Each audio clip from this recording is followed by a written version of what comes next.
In the late 1970s, a scientist drags her body through the jungles of Zaire. She's been trying to study and understand a plant known as Triffid, which is quite dangerous. The woman can't escape their fury and dies in the jungle, but she manages to warn her son so he can get away. 30 years later in 2009, the Triffids are being kept in labs away from cities to be used for their oil, which is an alternative to fossil fuel and has put an end to global warming. Oil companies are keeping citizens in the dark about this because of how dangerous these plants are, not only because they can feed on people, but also because they have venomous branches that can blind a person. All labs keep extra security measures not to leave any Triffid unattended, and when scientists have to come closer for studies, they wear eye protection and come with a guard that keeps the vines back with tasers. One of these many scientists is Bill, the son of the woman that died in the jungle. He wants to finish his mother's work because he also believes Triffids are smarter than they look and the noises they make are actually communication, so he keeps plenty of recordings of them. He also suffers from constant nightmares that showed him blurry memories of the night his mother died and included weird images of natives from the jungle approaching him with a mask. One afternoon, while Bill is making more recordings under guard Lucy's protection, they discover that an anti-Triffid activist Walter has sneaked inside the lab because he wants to reveal the truth to the whole world. Walter knocks Lucy out by surprising her from behind and makes her lose her goggles, so Bill comes closer to give her his own. He also uses the chance to take her taser and stun Walter, but the sudden movement gets the Triffid's attention and Bill ends up with venom on his eyes. As the other guards finally arrive to arrest Walter, Lucy grabs Bill and drags him to the local hospital, where the doctor gives him an anti-venom after bandaging Bill's eyes. He has a 50-50 chance to become blind, but they need to wait 24 hours to be sure. Meanwhile, people around the world are getting ready to watch a meteor shower. Radio reporter Joe interviews an astrophysicist who explains the sun will release a vast explosion of gas and nuclear fire that will look like fireworks in the sky, but it can't cause any damage to humans. However, when the show finally starts a few hours later, the solar eruption flashes such a bright light all over the world that causes all technology to lose signal and the people watching to feel a burning sensation in their eyes.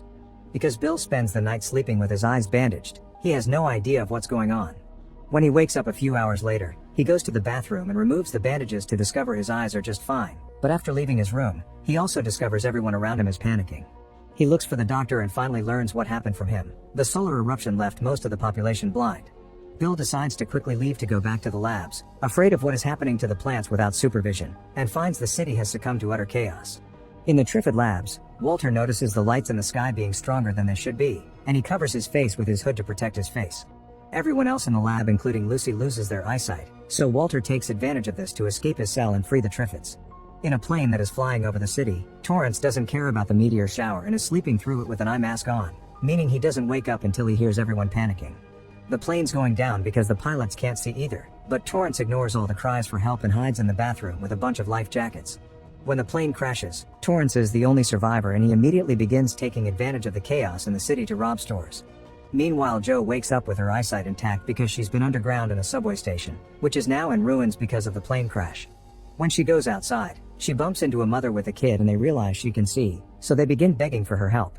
Soon lots of people are surrounding Jo, trying to drag her away for their own protection, prompting Jo to get in a car and try to drive away. Unfortunately, the street is blocked by the blind crowd, allowing a cop to approach Jo and try to arrest her under some flimsy excuse to take her away. At that moment, Bill shows up looking for an authority figure and notices what's going on, so he takes advantage of the cop's blindness to take the gun from him and rescue Jo. Then the two of them run away by keeping quiet in order for the blind people not to notice them. After walking for many hours, Jo and Bill manage to reach Whitehall, but a crowd of blind people is blocking the entrance. They go through it to try to reach the guards, but communicating with them is useless because they only answer with shots. With no authority to talk to for help, Bill decides to go to the labs himself, and Jo goes with him not to be alone. The pair steals a car to reach the lab, where they discover the Triffids have escaped and everyone is dead, including Lucy and Walter. Bill retrieves all his research because he thinks it may come in handy later, then he accepts to take Jo to her father's house so she can check on him. Sadly, by the time they make it there it's too late. The man is already dead and being taken away by the Triffids. Jo refuses to believe it and tries to shoot the plant, but this only makes the Triffid angrier and Bill has to drag Jo away before they get surrounded. Now that Jo has seen how dangerous these plants can be, she decides she wants to warn people, so the pair returns to London to use the emergency broadcast from the BBC. Jo has a quick interview with Bill to finally let the world know about the Triffids, warning them that they'll be searching for food and that means these plants will most likely be coming to the cities. Afterward, they take a break to eat something, and Bill tells Jo about his childhood. His father, Dr. Mason, was the one that discovered that genetically modifying the Triffids could give them the solution to the energy crisis, but his mother hadn't agreed with his work. She obviously died that day in the jungle, but Bill hasn't seen his father since. Meanwhile, Torrance sneaks into the Prime Minister's home only to find his now blind secretary Hilda. He spends the night there, and in the morning, Hilda plays for Torrance the emergency broadcast, which confirms there aren't any authorities left. Torrance wants to take advantage of this to take power for himself, and he leaves while dragging Hilda with him. Sometime later, Bill sees Flare's signals coming from across the city, which must indicate a group of people that can see must have formed a community and is letting others know where to find them. On their way there, they come across Torrance, who is taking weapons from a military van that was attacked by a Triffid. He offers to team up because supposedly he's alone when actually Hilda is in the car, but Joe and Bill turn him down. Moments later, they make it to the building that sent the flares and discover they don't allow blind people to enter. Joe and Bill are allowed inside and received by some employees of the home office, who explain they have their own generator here. Bill warns them about the Triffids, but since the plants are easy to avoid if you can see, the community leaders would rather concentrate on gathering supplies and finding a place where they can escape to. They have no intention of bringing the blind with them because they can't be taken care of, which Joe considers to be completely immoral and makes her not want to work with them. Bill's trying to leave to find his father and work on a way to stop the Triffids, but he isn't sure it's a good idea for Joe to come with him. In the meantime, Major Coker is leading a group of sighted people to help the blind that are being ignored by Home Office. Torrance finds them and joins the group pretending he wants to help too, buying his way in by sharing all the weapons he's gathered. Coker and his men don't waste time and enter the building through the parking lot, knocking everyone out with tear gas and smoke grenades. Everyone that can see is taken away, including Bill and Joe. Moments later, Coker handcuffs every sighted person to a blind one for survival. Bill ends up with an old mechanic and Joe ends up with Hilda. Bill thinks Coker's heart is in the right place, but it was dumb of him to ignore the Triffid threat just because they're armed. Next, the group is taken to London to search for supplies.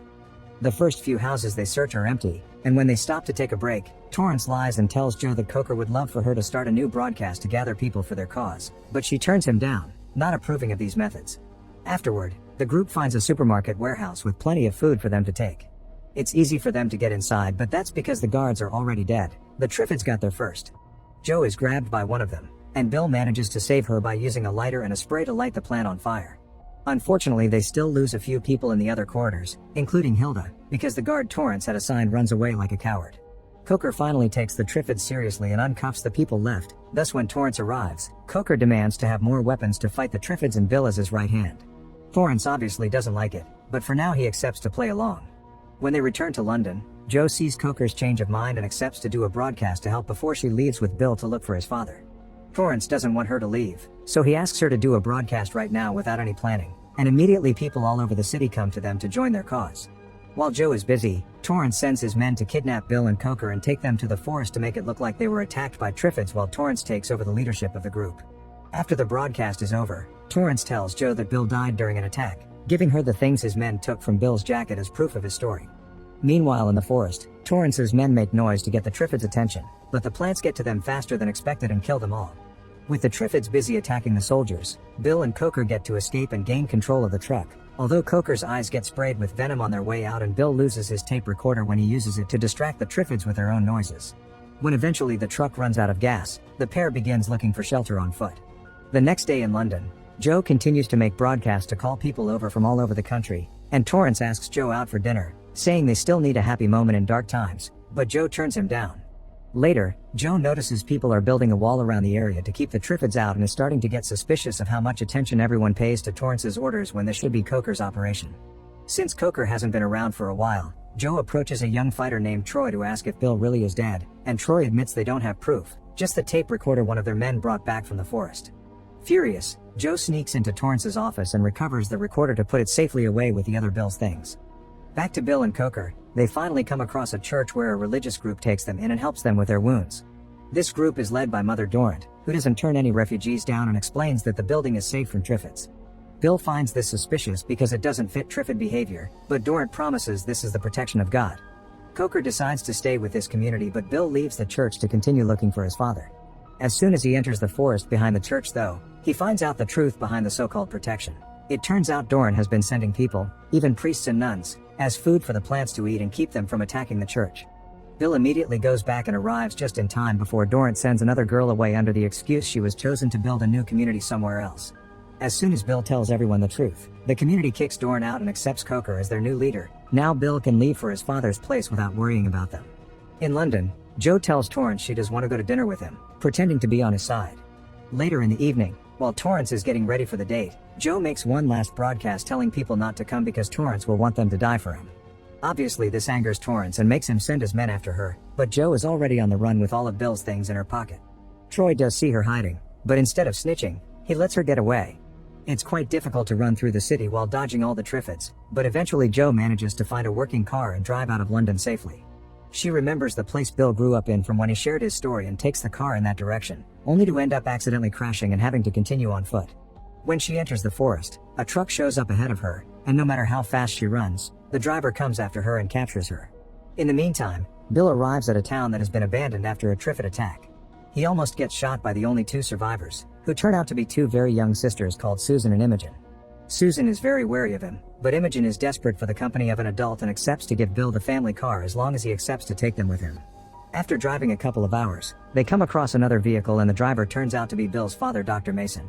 The reunion's far from warm, but Dr. Mason doesn't hesitate to bring Bill and the girls with him to his house, which is fenced with electrocuted wires. Inside, Bill finds Jo, because it had been Dr. Mason who found her in the woods. After Jo gives Bill back all his things, the two of them finally kiss and spend the night together. Sometime later, Bill joins his father at the lab, where he's already preparing a new plan. He thinks that to stop the Triffids, they must create a new type of it that sterilizes instead of fertilizes. If they spread this new type of Triffid around, then they'll make all the others infertile and eventually the race will die out. Dr. Mason already has a female Triffid he's been working on, but to finish the experiment, he needs the pollen from a male Triffid, so Bill promises to find one. Meanwhile, Susan and Imogen are practicing target shooting and Susan gets incredibly frustrated with Imogen because she's already referring to Jo and Bill as mom and dad. Once he's properly armed, Bill drives all the way to the labs to see if at least there's one male Triffid in the area. Once again, he uses his tape recorder to play Triffid noises, but the first one to show up is Susan, who hid in the car and came along to keep an eye on him. While Bill scolds her for such a dangerous idea, a male Triffid finally shows up and grabs Susan, making it hard for Bill to shoot at it properly if he doesn't want to hit the girl too. In the end, he decides to jump on the Triffid and hit it until it dies. Bill and Susan bring the Triffid head back to the house and Dr. Mason immediately begins working on it while discussing his wife's old ideas. After Bill goes through those awful flashbacks again, Dr. Mason reveals he still has some of the things that used to belong to his wife, including her own recordings and a creepy black mask that matches Bill's flashbacks. That night, Triffids all over the country begin sporing, thus Torrance sends Troy to the lab to find Bill's file in order to find him and a solution to this problem. The next morning, a helicopter flies above the house and drops a bunch of pamphlets promoting a survivors' colony in the Isle of Wight, and the new family agrees to go there after they're done with the experiment. Dr. Mason decides to listen to his wife's old recordings to try to figure them out while feeding the Triffid, but this proves to be a mistake. The noises make the plant extra violent and it attacks the doctor through the door hatch. Bill hears all the screaming and rushes to the lab, where he turns off the tape before shooting the plant. Unfortunately, it's too late. Dr. Mason had been stung already and he dies of the venom. After giving Dr. Mason the goodbye he deserves, Bill realizes he destroyed the mutated female and there's no time for him to restart the experiment from scratch, so the family agrees to leave for the island in the morning. Things don't go as planned though, because as soon as the sun rises, Torrance shows up with his men and captures the sisters, threatening to kill them if Bill doesn't come up with a solution to deal with the Triffids in 24 hours. The family is locked up together, but no matter how much Bill thinks, there's no solution to the experiment, thus their priority must be to escape. His idea is to use the recordings to attract the Triffids and sneak out of the house while the plants attack Torrance's men. At that moment, Bill is called to see Torrance, so he gives Susan the tape recorder to hide. While Torrance taunts Bill and cruelly teases him for losing his parents, Susan climbs out of the window and leaves the recorder outside playing. When night falls, the Triffids arrive at the area, approaching the house easily because the wired fence had been turned off by Torrance. Furious about this turn of events, Torrance goes outside with his men to start shooting at the plants, but he also sends Troy to kill the family as revenge. However, when Troy makes it to the room, he can't bring himself to do it, and he shoots the air to trick Torrance into thinking the family is truly dead.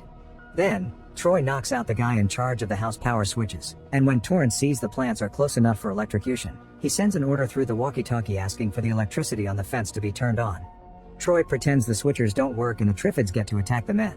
Torrance leaves his followers to die and runs back into the house, where he finds Troy escaping with the family and shoots him in the leg. Bill retaliates by tasing Torrance and knocking him out, but this delay has given time to the Triffids to surround the house and block all the exits. Hearing all the men dying triggers Bill's flashbacks and he finally remembers what the mask is for. If you pour venom into your eyes while wearing the mask, the liquid won't hurt you but it will make the plants think you're one of them. They had done that to him as a kid and that's why he got to escape while his mother couldn't. Using a Triffid branch that got broken during the fight, Bill puts the whole group through the process, and when they go outside they confirm it works. None of the plants dares to attack them. At that moment, Torrance wakes up and tries to go after them, but as soon as he comes out, the Triffids jump on him to eat him while Bill and the others run away. Sometime later, Bill, Joe, Troy, and the sisters are on a boat, making their way to the island of survivors and hoping to find enough resources to finish the experiment that will allow them to destroy the Triffids for good. Make sure to subscribe and turn on notifications so you can watch more videos like this. Thanks for watching.